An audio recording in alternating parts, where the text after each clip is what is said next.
called, as you already know my name, Ogbuefi Ezeana, ugochitubelu Oraifite. I'm an ancient high priest. Abụ m onye isi nchụaja na ugochitubelu na temple. Anyị na-agba afa mmiri emi lụkwazị ọrụ mmụọ dị iche iche.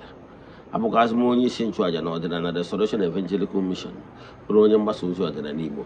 So you can call me a priest or an evangelist. I will answer. My mission is to help people live better life. N'ụbọchị taa n'oge awa nke eziokwu, isiokwu anyị ji wee bịa bụ my advice against ogwu charms.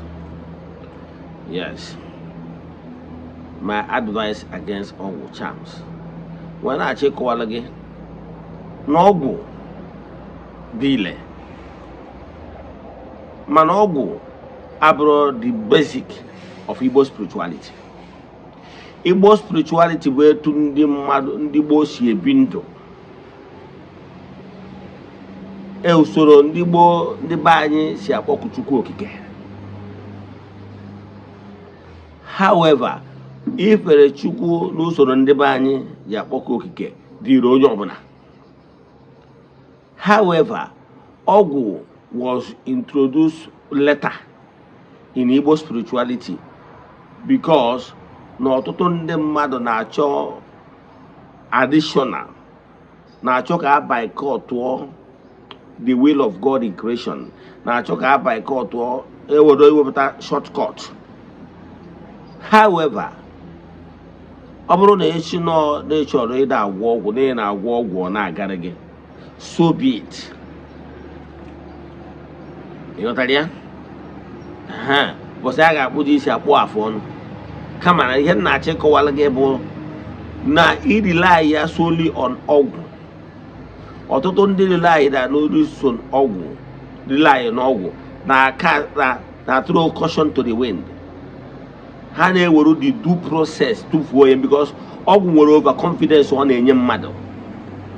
Ndị a na-ekwu ogwu, adị m ekwu ajọ ogwu. O nwere over confidence ọ na-enye. Story of Biafran War, we were told na agwara agụ iro nsi si ya na ebumnobi ụfọdụ ndị mmadụ na plan iji megide gị, mana due to over confidence na ọgwụ o mezie reality. O kwesịrị use brain ya, o mee ignore. At the end of the day, akpa ya overhead, ọgwụ fail ya. Ịghọtara ya? O nwere ike ọka ọsọ tụrụ ọgwụ ya before o jebe, mana at the end of the day ọnwụnwụ ya bụ ije ọ baa n'akụkọ. Mana ọ bụrụ na o use common sense, ọ ga-eji ụkwụ wee gbanahụ ya bụ ihe apụla n'ọrịa nchi ọdị. Ọtụtụ ndị gwọrọ ajọ ọgwụ ka ji ike, their end na-adị very miserable because at the end dibịa gwọrọ ọzọ gbuo dibịa. Ịma na asị na ka ịma egwu mmiri ịma egwu ọkụ. So because of overconfidence na-emezi ọtụtụ ndị mmadụ ha depend ya hapụzie common sense. So I can tell you na ịgwọ ọgwụ bụ additional pattern na Igbo spirituality. Igbo spirituality dị n'onwe iche. Mmadụ nwere ike ịbụ onye kwenyere n'ike ọdịnala n'usoro ndị be anyị si akpọku Chukwu, wute ata adịghị agwọ ọgwụ. Maka na ịgwọ ọgwụ esoro na the main Igbo spirituality. Ịgba ọgwụ bụ the psychic side of it. Enwere onye Igbo spirituality kwenyere na ịchụ aja na ịsọ nsọ. Ị na-achụ ha na aja na-asọ nsọ, ịbụ ezigbo onye ọdịnala. O nwere ọtụtụ ndị nna anyị nọchara over 100 years. O weta ọjị ọgọ ọjị ụtụtụ tụọrọ ndị ụmụ mmụọ ya ọjị, tụọrọ ha nzu. Ịbịa n'eziokwu gwa ya eziokwu ọ na-akpụrụ bie. Ọ bụrụ iwu na ọ ya bụ dibịa.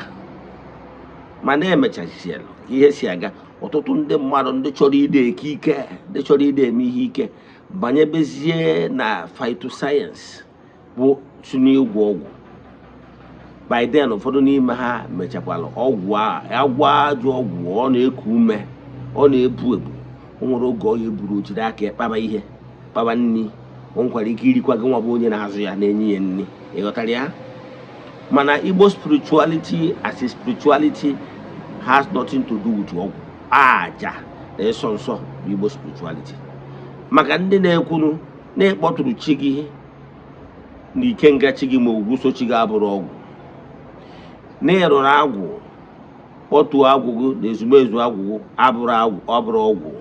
n'iji edozie ndị ichie gị ma ọ bụ debe ndị mmiri gị abụrụ ọgwụ. Ọgwụ bụ dosisi anwụ idebelụ na-elekwa ya elekwa, nye kọmandị ihe ị ga na-enye ka ọ na-enye gị nke ọzọ under command. Ịghọtara ya? Ọ pawa emisoro ọnụ nye kọmandị ihe ọ ga na-eme, ọ bụrụ ọgwụ. Ịghọtara ya?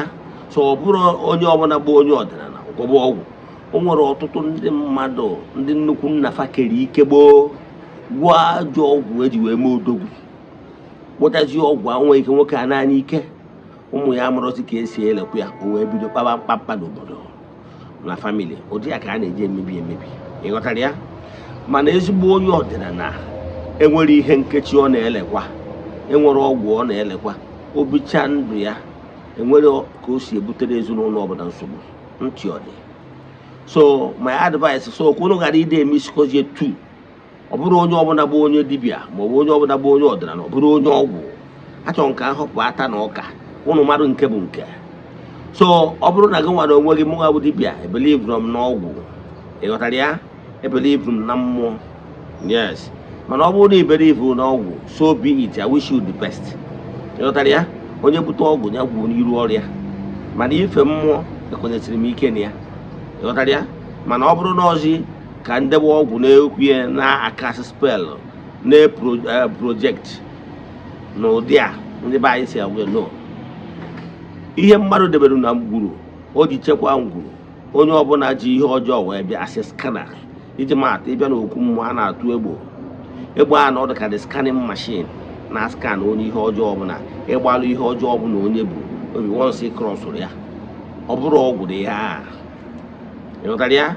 Ọ bụrụ ọgwụ ya bụ skana. Ihe bụ ọgwụ maka na ihe agha atụrụ egbe ahụ ugboro one ka a na-eji elekwa ya, o nwere ihe ọ na-amanipulate dị negative. O nwere. So ihe ndị mkpọrọ ọgwụ bụ dostensị agha bụ na ịga na-asọrọ ya nka, na-enye nka, na-emeri ya nka. Maka ọsụtụ egbe a tụrụ ebe e nwere ihe a na-asọrọ ya dị oletere bụ na egbe ya akụwala gị na ọ bụrụ na ị nọ na nsọ ga krọsịtara n'okwu mmụọ tonutarize ihe ọjọọ ọbụla izi bata. So ọ bụrụ na iberivu n'ọgwụ, I wish you the best, but don't say na onye ọdịnala ọ bụla na-adị agwọ ọgwụ abụrụ onye ọdịnala. Ibute ọgwụ igbuo n'ihu ọrụ gị, ekele ọrụ eke. Ịghọtara ya? Ka m kwụsị ebe. Inwe ajụ na nkụzi ma ọ bụ na ịchọ ka agbara gị afa miri emi, chat me on WhatsApp 08057837672. Let us pray. Ekwem na Chineke. Ekwem na ọ dị ihe siri m ike nke Chineke na-apụghị ezigbo ụzọ m ga-esi lụwo ya, n'ihi na ọ mazuru ihe niile. Obi m siri ike na Chineke emeworo m ya, ya gazie. May the blessings of Chukwu pụrụ m ihe na-ebi with you all. May you be protected, may you be blessed now and forevermore. Ya gazie. Udo dịrị unu.